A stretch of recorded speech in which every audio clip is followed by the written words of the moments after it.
Welcome back to another episode of Initially Awkward. It's your boy Derek Devine. What a night I had yesterday, man. Let me just say this. Doesn't it feel good to feel good? Like, simple as that. Like, I had the worst headache yesterday, man. It came on probably around 3 o'clock. And maybe because I'm cutting back on coffee as I'm drinking coffee right now. But usually I'll have my afternoon coffee and or afternoon caffeine, and I did not have it, and that headache came on strong. So I was down bad. I was hoping to put up some content yesterday, but did not work for me. But oh man, the it's like the sun after it rains. It's like you appreciate it more. Like I don't know, but doesn't it feel good to be good? All right. What are we talking about today?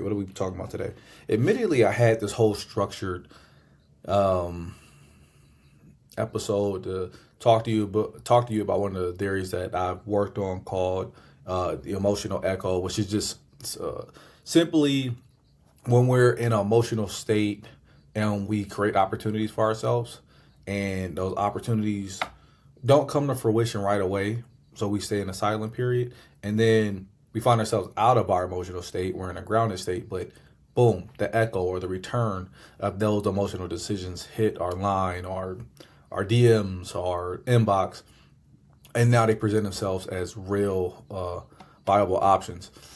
There's a tension in that because the whole framework is centered around. Um, we really had those. We have the place that most of us like to be in is where we're grounded, and we have the other place when we're kind of pie in the sky. Our minds are drifting.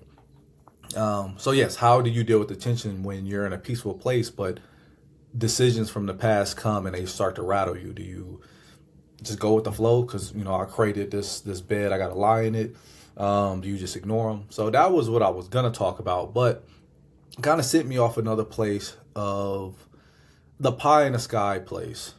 And what I want to say about pie in the sky, very interesting. And when I say pie in the sky, I'm referring to, what's the best way to say this? Sometimes I personally fixate about a world that is different than the world I currently live in. I think I said that perfectly. That's it.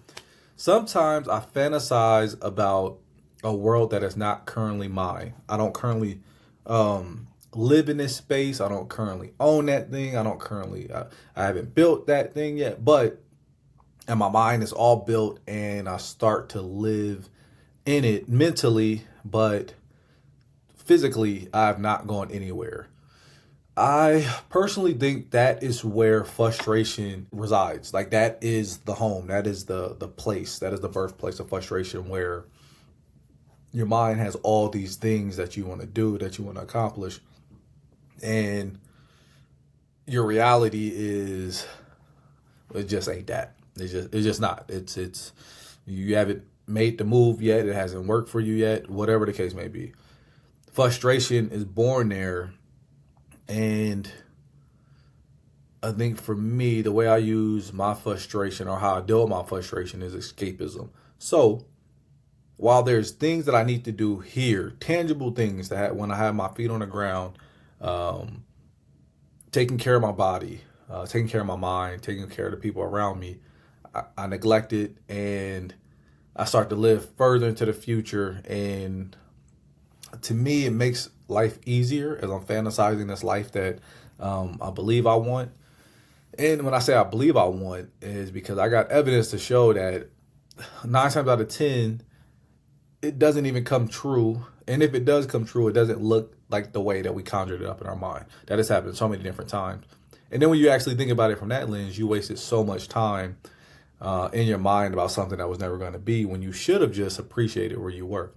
All simple said, and I think we all know this, but I'm wondering, can we create a conversation around it?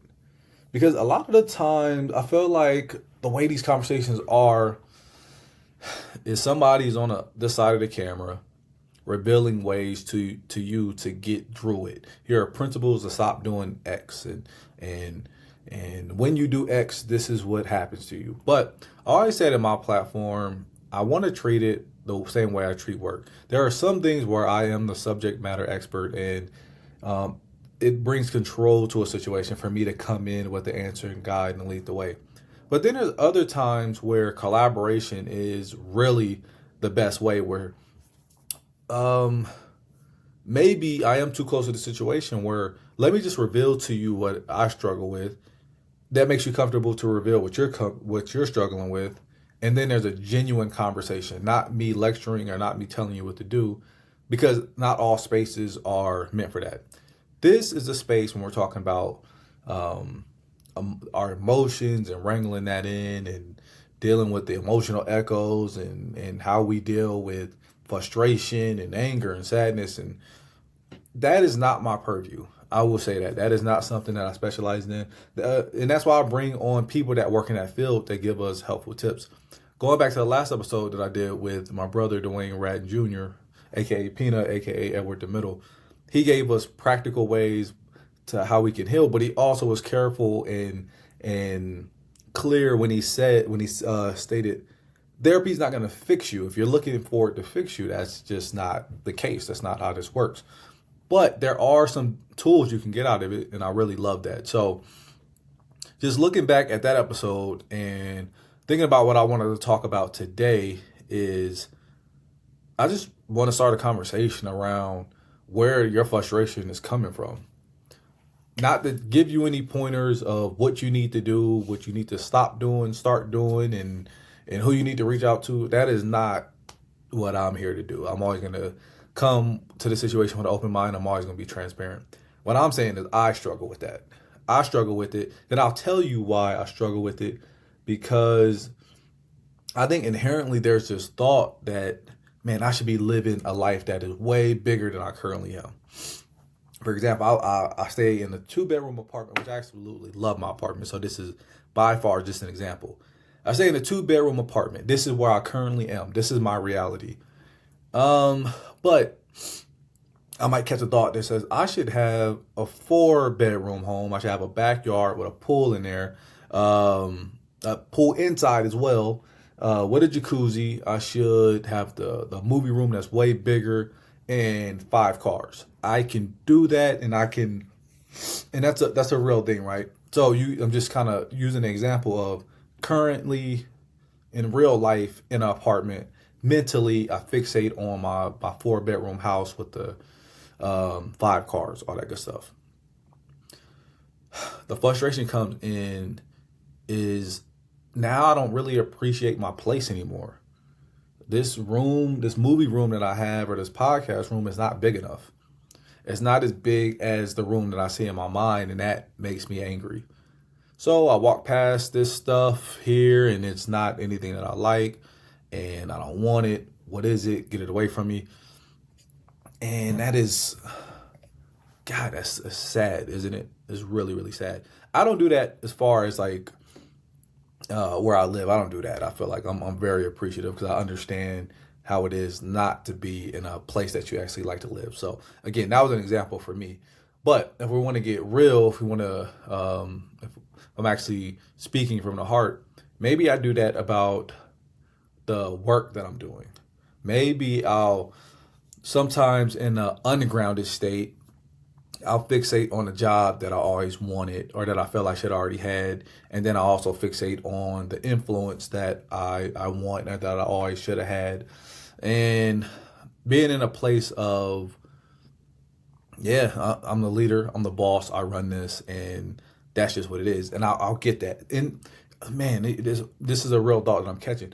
A lot of the time that triggers it is when I'm being treated or when I'm being perceived that I'm being treated as someone who can't have that life or doesn't deserve to have that life. What is a real life example? I would say probably about a couple months ago at work, I feel like I kept getting handed over assignments and tasks that, the first time it was like, oh, okay, cool. Yeah, I'll do it. Second time it's like, oh, I hope they don't think that's a part of my job description, but I'll help you. I got you. Third time it's like, this is below my pay grade. You start throwing things away. You start talking in ways you don't. I got a master's. Why am I doing this? I hate when people say that, but I start saying that. This is not something I should be doing. And it triggers it because it reveals to me that, oh, what did you just say? You got a master's. This is beneath you. This is not the work you should be doing. So what should you be doing? Oh, I should be running the company. I should be the one in charge. I should be the one making decisions. And that's just it. It's triggered by an insecurity that maybe somebody or a situation is treating you regular. And if they're treating you regular, that means, what are you trying to say about my feet? Am I regular? Nah, I can't be regular. So then the mind starts to go to a place of,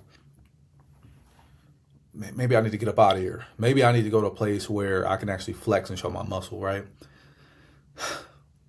The current place that you're in, you're kind of disgruntled. You're not really enjoying the work you're doing because you're so busy focused on the things they're asking you to do that are beneath you.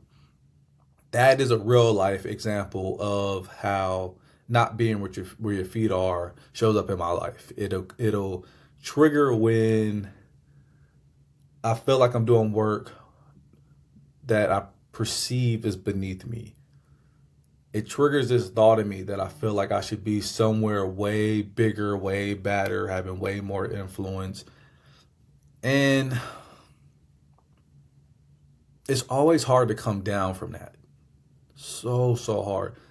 I usually have two states. I know in the last video I talked about the Enneagram, but if you break it down to the simplest form, for me, there's really two states. There's a state where I'm grounded and I'm honest with myself, and I have humility, where no job is too small, no job is too big. We all are important. And I actually truly do mean that. But if you trigger me, or if you say the right words at the right time, then that triggers another piece of me where I'll start to, oh, okay, let me show them who I am. Before, where I was grounded, I did move into a place of my feet's off the ground. I am not being where my feet is. I'm somewhat flying and floating and proving. And as I'm floating above my current situation and I start to see things above, that is not good enough. How did I even end up here? I start to lose gratitude and appreciation for where I've come and where I am. And that place is really hard for me to stay in. I talked about last video about hitting a wall, emotional wall when you're running too fast, or hitting a wall when you're not doing nothing at all. But for me, for my state of mind, and I'm probably talking more so for my personality. I think when I'm grounded and when I'm confident and just comfortable in where I am, and I just have gratitude, I feel like my personality is better for me. I like myself better.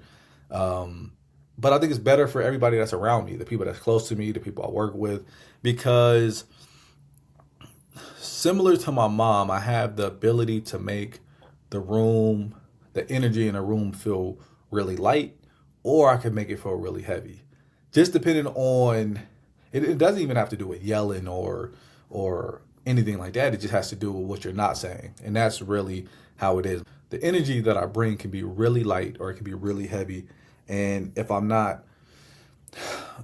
full of pride, if my ego is not being really examined, if I'm not being regulated, I bring a heavy energy, and now I'm showing everybody in this room why I'm important and why I deserve to be the one in charge.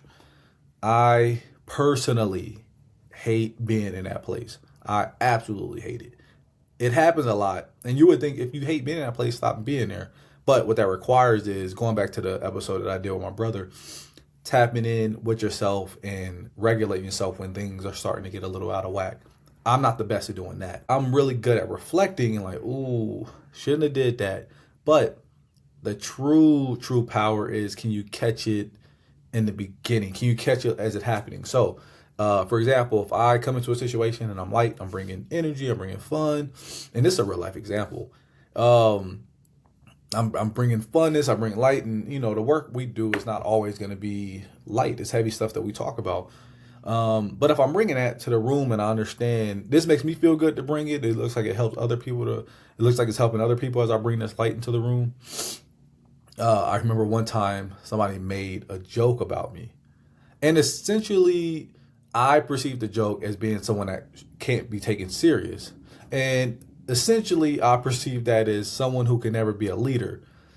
And essentially I perceive that to mean is someone who would never be looked at to influence and build and make an impact largely on that particular company that I was working for. And it was just a joke. It was, we talked about it afterwards, but in that time, what I was feeling in real time was, oh, they don't see that I'm serious. They don't see that I'm about my business. All they see is not a clown, but all they see is someone that is just here to bring light to a dark situation. Triggered me, which means I remember going on after that, and something changed in me internally. It was like, oh, I need to lock in. They starting to play with me. They don't think I can take over. They don't think I can. They don't think I can score 40 points. Going back to the last podcast, they don't think I can do it. So then I start dropping those 40 points, and remember I go in naturally bringing light. Now that shifts. Now instead of bringing light to the situation, I'm asking direct questions. Now I'm trying to expose people to show them just how smart I am. I'm trying to show them, oh, yeah, did you think about that? No, I don't think you did. I just start talking in ways that's like, whoa, buddy, what happened to you? what happened? And then you do that for a little bit, and then you got to keep it up because now you're the perfect man on the scene now. And you're floating, and now, because what you're trying to do is you're trying to change their perception, your perceived perception that they have of you, because in your mind they see you as just a clown. You can't handle nothing serious, and the only way to combat that is to become the complete opposite. Start going out there, start dropping 40 on their heads, start calling people out, start changing your dialect, really change who you are. When in reality, I remember having a conversation with this person as they made that comment. And she was like, no, you know what? Honestly, I'm a joking person naturally.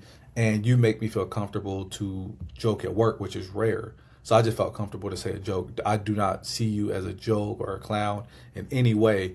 You just, I don't know, you make people feel comfortable to know that we're just not, HR professionals doing HR work. You bring humanity to the workforce, and outside of work I tend to tell jokes, and you made me feel comfortable to tell jokes. But she was real respectful. She said, if that's not what you want or if that bothers you, I'll stop doing it. And instantly I felt bad. I was like, oh man, I misread the situation. And a lot of the times when I move my feet, a lot of times when I become ungrounded, it's because I misread the situation. I perceive what somebody's saying about me is that you're not good enough, you're not smart enough, you're not serious enough, you're not cool enough, whatever that case may be. I misread it and I perceive it. Sometimes people are exactly saying just that, what I perceive it to be, but I'm getting better at realizing that don't really have anything to do with me. Nobody in their right natural state would tell somebody you're not good enough, you're not smart enough. Nobody would do that unless they're struggling with something internally themselves. That's a whole different situation.